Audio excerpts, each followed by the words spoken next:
Bonjour à tous, j'espère que vous allez bien et je vous souhaite la bienvenue dans cette formation 100% gratuite sur la colorimétrie. Alors pourquoi j'ai décidé de vous faire cette vidéo? C'est tout simplement à la base une vidéo pour l'un des modules de mon accompagnement Noah Visual pour que les photographes et vidéastes puissent vivre de l'audiovisuel en 2024. Mais je me suis dit que j'allais vous partager un petit peu de valeur gratuite sur la chaîne YouTube, un petit peu de knowledge finalement, et que j'allais vous montrer mon process d'étalonnage sur Adobe Premiere 2024. Bien évidemment, ça fonctionne sur les versions qui vont sortir de manière supérieure parce que c'est un process tout simplement basique, entre guillemets, qui est propre à moi. Et d'ailleurs, petit disclaimer avant de commencer cette vidéo, mais ce process, c'est le mien. Il en existe plusieurs en termes d'étalonnage, de retouches colorimétriques et j'ai juste pour but de vous montrer comment je fais pour que vous puissiez vous en inspirer et étalonner aussi vos vidéos de manière professionnelle. J'ai d'ailleurs un petit cadeau à la fin de cette vidéo, donc reste bien jusqu'à la fin, c'est lié à ce qu'on va faire aujourd'hui. Je vais te montrer d'ailleurs un partage d'écran sur Premiere, donc installe-toi, prends des notes, c'est extrêmement important, j'insiste vraiment là-dessus pour que tu puisses au maximum assimiler tout ce que je vais te dire dans cette vidéo. Installe-toi confortablement et on va partir directement sur ce guide d'étalonnage, comment passer d'une vidéo en log à une vidéo professionnelle. Il y a quelques prérequis qu'il faut que tu aies. Déjà, il faut que ta caméra puisse shooter avec un profil d'image log. Alors pas forcément celui de Sony qui est beaucoup utilisé, le S-Log 3, même si je te le recommande parce qu'il est super bien. On va voir qu'on a deux cas différents aujourd'hui, l'un tourné au A7 III, donc qui est une caméra, on va dire assez commune. J'ai pas voulu prendre un rush fait à la FX30, celle qui me filme actuellement. Je veux vous montrer qu'avec n'importe quelle caméra, c'est totalement possible. Et de deux, un rush filmé au drone avec mon DJI Mavic R2S, où là, il me semble que le format chez DJI, c'est le V-Log, si je dis pas de bêtises. Peut-être que je dis une bêtise, n'hésitez pas à me corriger. Mais en tout cas, comme ça, vous voyez déjà qu'on a deux logs différents. On va commencer par le log fait avec du coup le A7 III, donc le S-Log 3. Et après, on va voir ensemble avec le drone pour vous montrer que c'est un process qui s'adapte à n'importe quelle caméra qui filme en log. Et de deux, bien évidemment, c'est d'avoir la dernière version d'Adobe Premiere Pro de manière non craquée pour obtenir toutes les fonctionnalités et être sûr qu'il n'y a pas de problème, de bug ou quoi que ce soit. Et aussi un PC bien évidemment performant qui peut supporter ça. Bienvenue sur la chaîne Noah Visual, si ce n'est pas encore fait, abonne-toi et like et on est parti directement. Ok, alors nous voilà directement sur Premiere. Alors, vous voyez, j'ai créé un projet totalement vierge, formation étalonnage Noah Visual, et j'ai importé du coup mes deux clips. Le clip au A7 III juste ici et le clip fait au drone directement. Donc, ce qu'on va venir faire déjà, c'est créer notre séquence, donc déposer notre clip sur la timeline, essayer de la recadrer un petit peu comme ça, voilà. Et on va également mettre notre rush au drone juste après, ok. Ensuite, on va passer sur l'onglet, vous vous en doutez, qui nous intéresse le plus, c'est l'onglet couleur lumétrie, avec le panneau de la couleur lumétrie juste ici, qu'on va venir un petit peu agrandir pour avoir vraiment de la place pour travailler. Et au niveau de notre espace de travail, on va avoir du coup à droite le panneau lumétrie et à gauche on va mettre le moniteur lumétrie, extrêmement important. C'est vraiment ces deux panneaux là qui vont être les plus importants pour qu'on puisse tout simplement réaliser notre étalonnage. Vous n'avez pas besoin d'autre chose, c'est seulement avec ces deux choses là qu'on va travailler. Avant ça, on va juste revenir dans notre dossier de projet et créer un calque d'effet. Pour ça, vous avez juste à appuyer sur nouvel élément et créer un calque d'effet. Ça se met automatiquement aux dimensions de la timeline et on a juste à faire OK. Une fois que c'est fait, on va en positionner deux au-dessus de notre clip. Très important, ne faites pas votre colorimétrie sur le rush directement. Faites-les sur des calques d'effets. Pourquoi? Parce qu'il y a trois grandes étapes que j'aime bien faire dans mon process d'étalonnage. La première, on va passer un petit peu sur le côté théorique 2 secondes et après vous inquiétez pas, on revient sur Premiere. On va passer notre rush de log. Alors le log, du coup, c'est un format qui est totalement désaturé comme vous pouvez le voir à l'écran, qui est totalement vierge, vide de vie, hein, littéralement. Et en fait, on va venir justement un petit peu lui redonner sa forme d'origine, un petit peu comme si on avait filmé en profil standard et le passer en ce qu'on appelle Rec 709. Et pour ça, on a le premier process qui va être l'étalonnage. Alors pourquoi on fait ça? Ça peut être intéressant de se poser la question, pourquoi on ne shooterait pas directement en standard pour se simplifier la vie?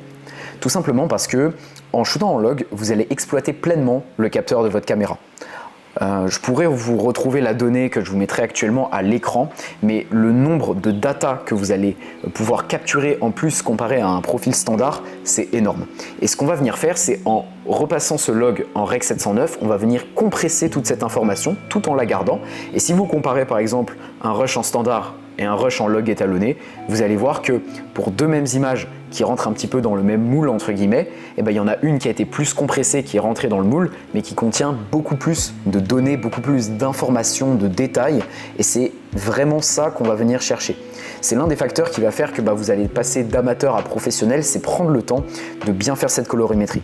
En plus de ça, la colorimétrie, vu que c'est assez complexe, c'est quelque chose qui va donner du caractère à votre vidéo et qui va montrer votre compétence de vidéaste. Donc c'est extrêmement important que vous soyez en capacité de maîtriser ça, et je vous garantis que c'est probablement l'une des compétences qui demande le plus de travail. Donc il va falloir, bien évidemment, après ce guide, vous entraîner de votre côté, shooter des rushs en log, bien exposer, c'est pas le sujet de cette formation aujourd'hui, mais apprendre à bien exposer son log également, c'est toute une galère entre guillemets, et l'objectif, ça va vraiment être du coup de venir vous entraîner encore et encore et encore, parce qu'en fait ce qui donne du caractère à une vidéo, c'est principalement l'étalonnage de vos plans. Certes, il y a la musique, les sound effects, le montage, les transitions, mais pour moi l'étalonnage, c'est ce qui va vraiment faire la qualité de vos vidéos et la différence entre un vidéaste amateur et professionnel. Vous allez voir qu'il y a du coup cette première étape pour passer en Rec 709.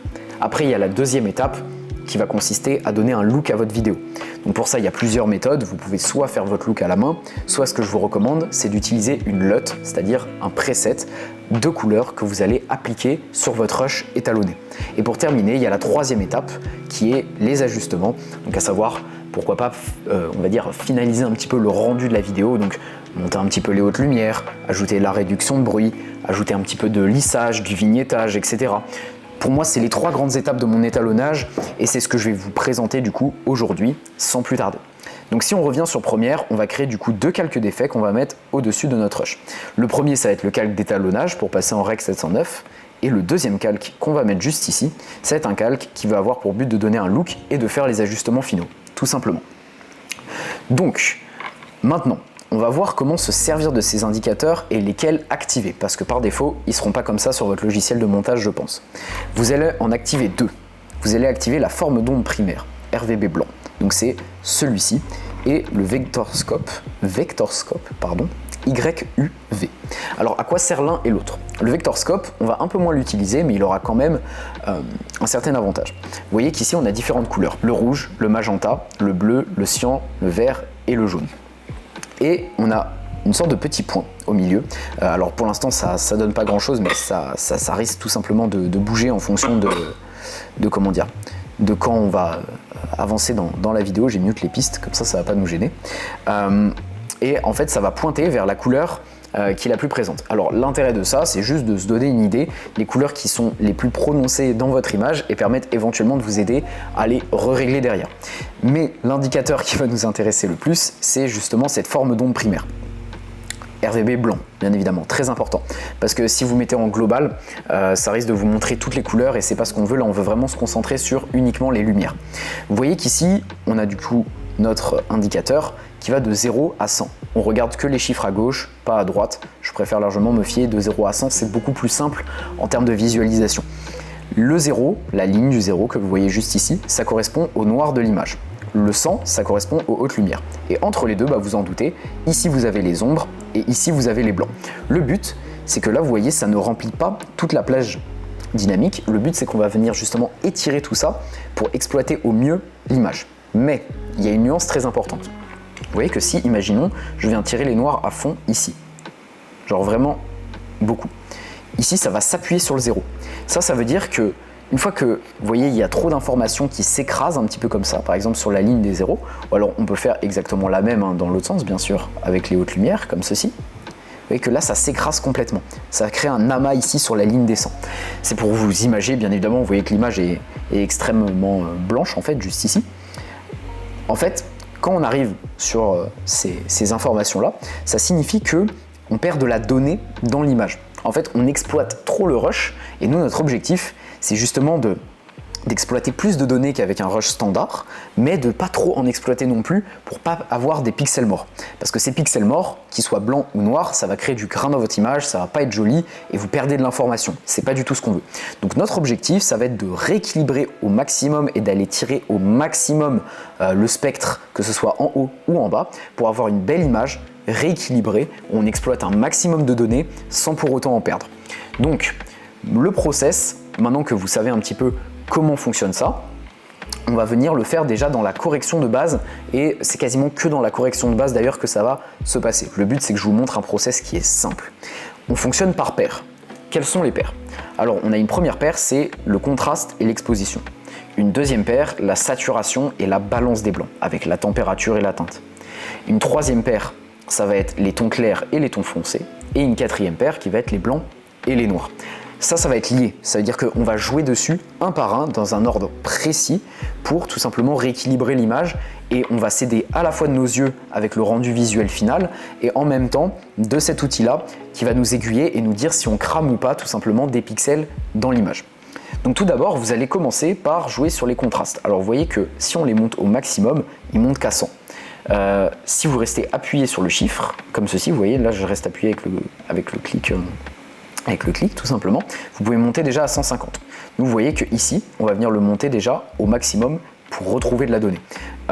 Les contrastes, c'est un peu particulier parce qu'ils viennent exploiter en haut comme en bas. C'est-à-dire qu'ils montent à la fois les lumières et à la fois ils les baissent au niveau des ondes, des noirs, etc. Donc c'est un paramètre un peu global. On commence du coup par ça, on vient les tirer au maximum. Vous voyez que ici, on a déjà bien avancé le bazar. Et on voit que notre image, elle était déjà très bien exposée parce qu'on a beaucoup plus de données dans les hautes lumières que les basses lumières. Ensuite, on va venir jouer sur l'exposition. Donc là, vu qu'on a déjà beaucoup de hautes lumières, je vais venir légèrement baisser cette dernière, à 0,2 par exemple, pour rééquilibrer un petit peu le tout. Donc ça, c'est notre première paire. On est passé dessus une première fois. Vous voyez que l'image se rééquilibre déjà un petit peu. Ensuite, on va passer sur le côté couleur avant de revenir sur la lumière. Donc pour ça, on va jouer sur la saturation et la balance des blancs. On commence par la saturation qu'on vient mettre au maximum et ensuite, on va la baisser au fur et à mesure jusqu'à trouver un rendu qui nous plaît visuellement. Donc là, c'est vraiment à vous de jauger avec l'œil. Ce que je vous recommande et ce qui va être global en général, si vous avez shooté par exemple en S-Log 3, c'est dans les 140 à 160 environ de valeur que vous allez vous y retrouver. Moi en l'occurrence 160, je trouve ça bien, ça rééquilibre un petit peu les couleurs sans trop. Il faut bien prendre en compte que la LUT va jouer sur les couleurs après, donc il ne faut pas trop en abuser, vous n'êtes pas en train de faire le look, vous êtes juste en train de rééquilibrer les couleurs de l'image. Ensuite, la balance des blancs, très important. Normalement, si vous l'avez bien réglé pendant le tournage, elle n'est pas à changer. Mais c'est possible qu'il y ait des petits ajustements à faire. Pour ça, très simple, vous prenez la pipette de la balance, juste ici, et vous allez cliquer sur une haute lumière. Et vous allez voir ce que ça fait. Ici, vous voyez, ça change absolument rien au look, tout simplement parce qu'elle était bien réglée à l'avance. Mais peut-être que ça risque de changer les valeurs ici, c'est totalement normal, c'est fait de manière automatique. Faites juste en sorte de prendre un point qui est vraiment extrêmement blanc et qui n'a pas de nuance de couleur entre guillemets. Et vous voyez, si je clique sur les lumières ici, ça ne rééquilibre pas parce que l'image est déjà bien exposée en termes de Kelvin. Quand on parle de balance des blancs, les données qui sont utilisées, enfin, la data qui est utilisée pour qualifier ça, c'est les Kelvin avec un K. Par exemple, 5000 K, c'est une balance des blancs qui est un petit peu neutre, entre guillemets. Ok à ce niveau-là. Ensuite, on va venir jouer sur les tons clairs et les tons foncés. Là, ça va devenir déjà beaucoup plus intéressant, vous allez voir. On va commencer à vraiment équilibrer l'image. Là, pour l'instant, on a fait ce travail-là. C'est déjà pas mal. On va aller chercher beaucoup mieux, bien évidemment. On va commencer par les tons foncés. Je préfère toujours commencer sur ces paires-là par le sombre et après revenir dans le clair. C'est une préférence personnelle. Je viens chercher les tons foncés et je vais venir les baisser pour que ça se rapproche du bas et qu'on vienne étirer gentiment. Ok ? Donc là, on vient un petit peu tester, entre guillemets, on regarde un petit peu ce que ça donne, etc. Ici, vous voyez que j'ai pas mal récupéré de la donnée, ça crame pas du tout, on se rapproche du 0, mais ça reste entre 20 et 10, donc ça veut dire qu'on a bien réexploité toutes les ombres de l'image. On va faire de même pour les tons clairs, alors là, on risque de beaucoup moins monter, vous voyez, parce qu'ils étaient déjà assez hauts. Donc, vous voyez, si on vient récupérer sur ces eaux-là, dans les 40, 50, on est déjà plutôt pas mal dans les alentours de 50. On va pas essayer de toucher trop. Et après, on va faire exactement la même pour les noirs. Donc les noirs, on va se rapprocher de la ligne du 0 sans pour autant les cramer. Donc on essaie d'y aller doucement, ok, de pas trop en abuser. Là, ça m'a l'air pas mal. N'hésitez pas à bouger dans le rush pour voir si ça n'a pas cramé à d'autres endroits, parce que vous avez peut-être un moment du rush qui est super bien étalonné et un autre où la couleur est un peu différente. Vous voyez ici, ça tape un peu la ligne du 0, c'est pas ce qu'on veut. Donc ce que je vais faire, c'est remonter un petit peu la valeur et mettre par exemple à moins 85. Voilà, de cette façon-là, ça rehausse légèrement les noirs et ils sont pas trop appuyés non plus et ça vient pas trop tâter la limite. On est sur quelque chose qui est bien équilibré, ok ? Et après on va faire de même pour les blancs. Alors là ils sont déjà bien rehaussés, mais ça mérite un petit coup supplémentaire éventuellement. Vous voyez à 5, c'est vraiment léger, et à la limite on pourra les augmenter par la suite, mais là vous voyez l'image, vous voyez comment le spectre il a été bien étiré. Ça veut dire qu'on a fait un plutôt bon travail selon moi. Si on se fait déjà un avant-après, on voit qu'on a réussi à rééquilibrer notre image en Rec 709 et que le rendu, on va pas se mentir, il rend mieux que si on avait shooté en standard. Là comme je vous l'ai dit, ça a été fait au A7 III et vous voyez que on a vraiment la peau qui est bien lissée, les lumières qui sont bien rehaussées, c'est ni trop clair, c'est ni trop sombre. On a vraiment un rendu qui est équilibré et je suis extrêmement content. Je tiens à préciser que c'est parce que le rush il avait bien été exposé aussi en amont que ça joue en cette faveur là. Ok, à ce niveau là, le rush est équilibré et maintenant on va passer du coup à la deuxième partie qui va être tout simplement le look de votre vidéo. Donc on va passer sur le calque d'effet qui est au-dessus. Et donc là, ça va me permettre d'introduire le cadeau que je vous ai promis en début de vidéo. C'est quelque chose que je voulais vous proposer depuis un bon bout de temps, de manière 100% gratuite bien évidemment, vous vous en doutez. Tout comme cette vidéo, j'ai décidé de vous régaler. C'est tout simplement la LUT de look. Je vous ai dit que vous pouvez faire votre look à la main, mais que c'était mieux d'utiliser des LUT de créateurs que vous téléchargez, que vous achetez sur internet, peu importe. Parce que c'est possible de faire un look à la main, mais ça vous prendra du temps et c'est quand même quelque chose qui est relativement technique, on va pas se mentir, et le plus simple, c'est d'utiliser cette fameuse LUT de look. Donc ce que vous allez faire, c'est aller dans l'onglet créatif, personnaliser, et vous allez chercher votre fichier qui est normalement en format .cube. Donc cube, C-U-B-E, tout simplement. Et vous allez importer votre LUT. Et c'est là que du coup, je vous introduis le lancement de ma LUT 100% gratuite, Noah Visual Teal and Orange Vibe. Donc Teal and Orange, c'est des couleurs un peu bleues, un petit peu orange, que j'aime beaucoup utiliser, qui est tout simplement dans ma patte graphique personnelle. Je pense que vous l'aurez remarqué au fur et à mesure des vidéos. Et donc j'ai décidé de peaufiner ce preset parce qu'il y avait quelques défauts que j'avais identifiés dedans, notamment que les peaux étaient trop oranges, les couleurs pouvaient parfois être un petit peu trop chaudes, ça appuyait un petit peu trop fort les teintes noires, donc j'ai décidé de la remanier à ma façon, la manière dont je l'utilise et de vous la proposer 100% gratuitement. Donc si vous voulez tout simplement vous entraîner à la colorimétrie et que vous n'avez pas de LUT de look, ça peut être l'occasion de vous en procurer une. Le lien pour la télécharger est directement dans la description, vous avez juste à rentrer votre adresse mail et vous allez pouvoir la récupérer directement dans votre boîte mail. C'est 100% gratuit, c'est un cadeau que j'ai décidé de vous faire et ça va vous permettre de vous entraîner à la colorimétrie avec une LUT, donc je vous recommande vraiment de l'utiliser et bien sûr n'hésitez pas à me taguer si jamais vous la mettez sur certains de vos projets. On va dans personnaliser du coup, dans l'onglet créatif et look, ok, et on va venir aller chercher cette LUT. Donc moi elle était là dedans, dans vidéo, FX, vous voyez, LUT perso, Noah Visual Teal and Orange. Voici. Donc là, la LUT a été appliquée, vous voyez que le rendu il est vraiment sympathique, moi c'est vraiment les couleurs que j'adore, on va pas se mentir. Et on pourrait déjà en vrai s'arrêter là au niveau du rendu et se dire bon ok, ça rend plutôt bien, je vais m'arrêter là-dessus. Mais comme je vous l'ai dit, ce qu'on va venir faire, c'est de légers ajustements pour peaufiner encore le rendu. Sachez juste une chose, la LUT amplifie encore les hautes lumières, donc je n'ai pas besoin de faire des ajustements à ce niveau-là. Ça risquerait de cramer un petit peu de la data et notre spectre est super bien équilibré, donc je vais pas trop y toucher. Notez également que la LUT elle rehausse légèrement les tons noirs parce que j'ai mis un petit peu de décoloration dessus. Donc pareil, vous voyez, ça a légèrement rehaussé les noirs. C'est pour ça que je me suis permis de bien les appuyer avant. Et donc ce que nous, on va venir potentiellement modifier, c'est soit rajouter de la réduction de bruit, donc réduction de grain. Moi, j'en ai pas besoin parce que on n'a pas perdu du tout d'informations dans l'image. Ce que je vais venir par contre rajouter, c'est du vignettage. En y allant mollo, bien sûr. Je vais me mettre par exemple à -1, ok. Et après, je vais venir rééquilibrer ça en remontant le milieu pour pas que ça fasse trop agressif. Par exemple, à 73, même 80, ça pourrait être pas mal, comme ceci.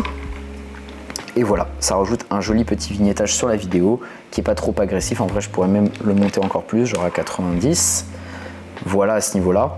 Et vous voyez, là, on commence à obtenir un look qui est plutôt sympa. Et après, vous pourriez encore modifier 2-3 trucs. Dans les roues chromatiques, pourquoi pas jouer un petit peu sur les tons moyens pour rehausser un petit peu la couleur de la vidéo. Moi, je vais laisser exactement tel quel parce que je suis vraiment très content du look. C'est un petit peu à votre guise. Allez-y mollo, on a déjà rééquilibré l'image, mais vous voyez que par exemple, ça a réamplifié les saturations, ça a remanié 2-3 choses. C'est pour ça que je vous ai dit, il fallait pas trop appliquer la saturation tout à l'heure, juste assez pour rééquilibrer l'image parce que vous voyez que la LUT a fait une grosse partie du travail. C'est pas compliqué, ça demande juste de l'entraînement. Là, je l'ai fait vite, il va falloir le refaire, ça prendra peut-être du temps chez vous. Analysez vraiment tout simplement ces outils du moniteur Lumetri. Je vous ai dit que ça allait énormément vous aider et vous voyez déjà un petit peu dans le process comment on a fonctionné. Et franchement, je suis vraiment très content du rendu typiquement qu'on réussit à obtenir comme ça. Histoire de vous remontrer un petit peu comment ça fonctionne, je vais exactement refaire la même chose. Alors cette fois-ci, je vais déroger ma propre règle, je vais travailler sur le rush.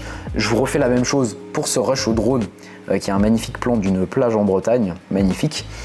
Et je vais le réétalonner en direct avec vous pour que vous puissiez voir que ça n'a aucun impact entre les caméras et qu'on peut vraiment le faire sur n'importe quel fichier à partir du moment où c'est en log.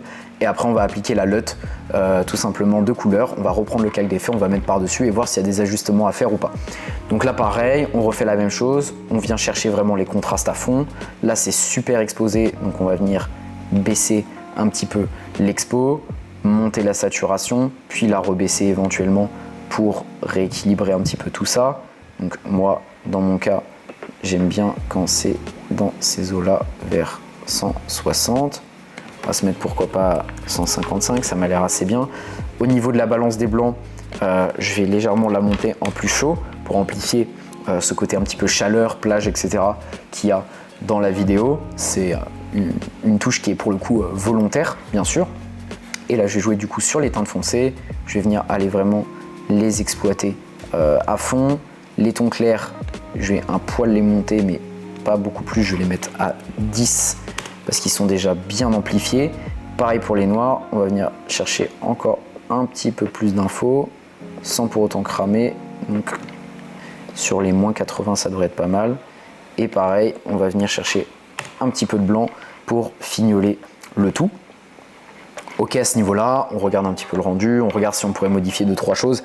Ça m'a l'air déjà vraiment super équilibré. On va venir prendre le calque d'effet qui est juste au-dessus. Ok. Le calque de look, du coup, le coller. On regarde un petit peu ce que ça donne. Ça m'a l'air plutôt pas mal. J'irai bien chercher un tout petit peu plus de froideur, donc avec un petit -2, comme ceci.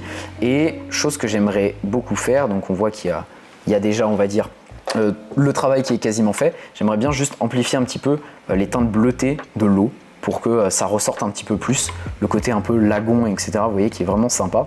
Donc là, vous voyez, je vais prendre la pipette dans tout simplement les courbes RVB, juste ici, dans teinte et saturation.